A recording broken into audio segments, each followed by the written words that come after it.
Track season is underway. We just had South Coast League preliminaries today. I just love it so much. It is so fascinating to watch all of these athletes get to the end of season and dig deep. One of the things that I have noticed is, and I don't know, maybe selfish is too hard of a word, but some of this generation of athletes kind of lack the knowledge in these individual sports of what it means to like be a part of a team.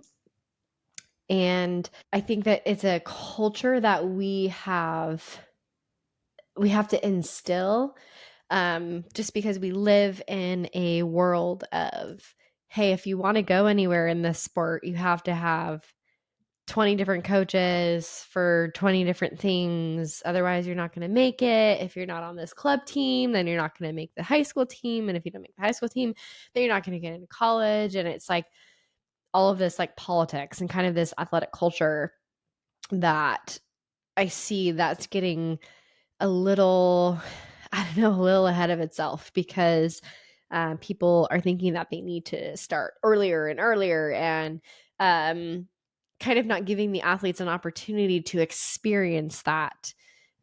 Yeah, several different things in that. So I think that when we as coaches can initiate this team culture and something we can help them understand is that, especially in these individual sports and even team sports, is that our performance affects other people and whatever jersey that we're wearing.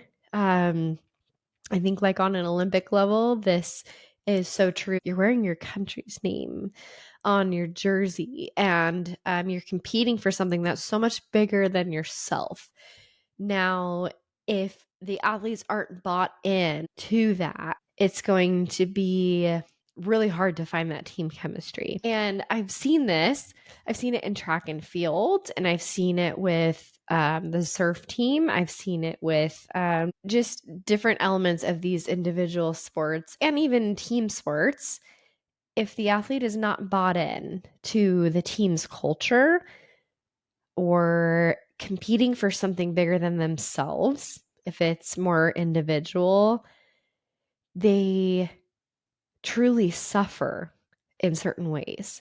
This, for lack of better terms, selfish attitude gives them this air that they get so self-consumed in that they miss out on the cool opportunity to do something as a team, that your own individual performance, yes, will get you places, but you, along with your teammate and your other teammate and collectively as a whole, can do something and achieve something more than you could like just yourself. And so I think like really being heavily involved in the track and field world, it's so individual.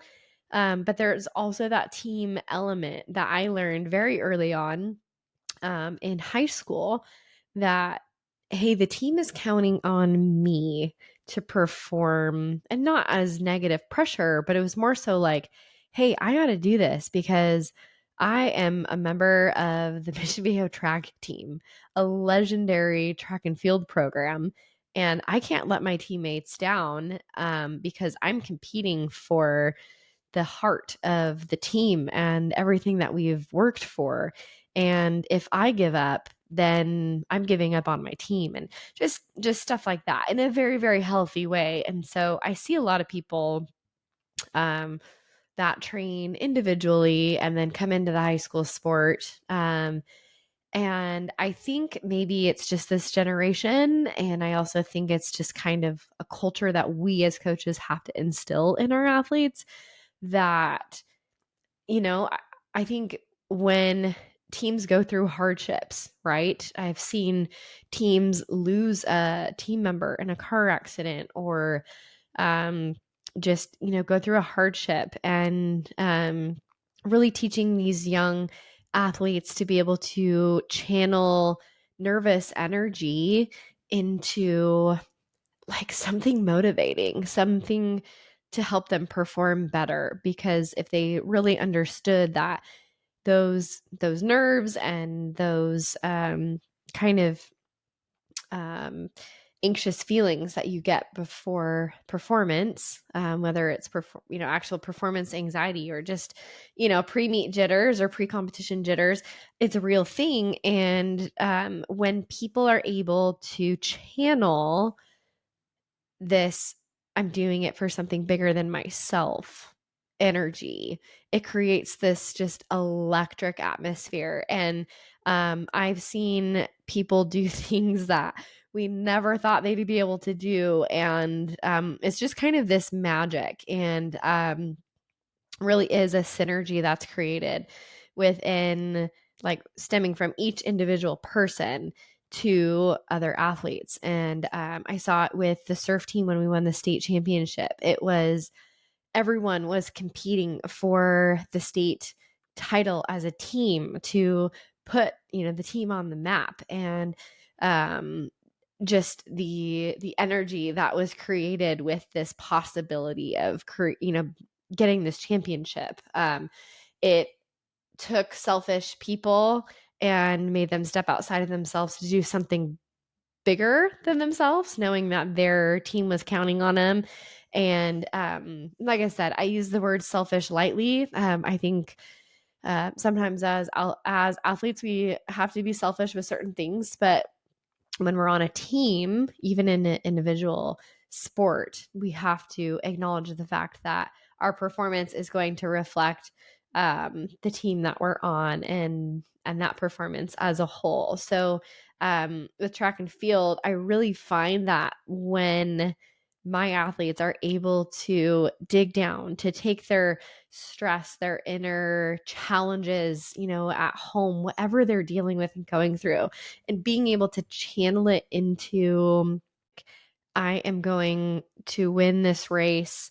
I am going to get a personal record. I am going to do all this stuff, and like channel this nervous, anxious stress into something. Your body is creating all of these chemicals to prepare you to do something. So it's interesting as my athletes learn how to take this nervous energy and channel it into something, and understand that, hey, my body is producing adrenaline and all these different things because it's prepping me to do something. And I might not be running away from a bear, but I am going to be running over 8 hurdles and the 300 hurdles. Um, so it's really fun to see the light turn on when they are locked in, and kind of getting to that mental edge is so hard. And I feel like with how distracted in a way that our athletes are in this generation, it is hard to get them to focus and to locked in, because their attention is at so many different things, and a lot of it is focused on themselves. And so especially as a team sport, but also an individual sport, it is fun to teach them that when they perform for their team, they also like perform the best for themselves. And so I think it's this fine balance of, like, winning for the team and doing things for the team, especially since we have relays in track and field, and same with swimming. And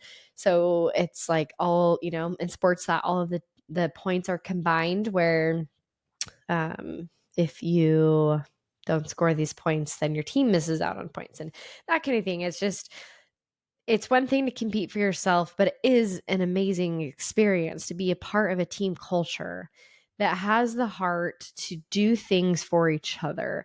And I just really want to remind coaches to instill that into their athletes, because it's not natural for them. It's not second nature for most of these kids these days to be able to think about people other than themselves. It's just how we are with our phones and everything else. So So I just want to encourage coaches to be able to think about how they can create a team culture that will help the athletes dig deep individually for what they have going on in their own lives and their own goals and why they are doing what they're doing, and also creating that culture where the team knows that their teammates are counting on them and that collectively as a whole they can do something really really great. And so that's just something that I've noticed, and it's just really interesting because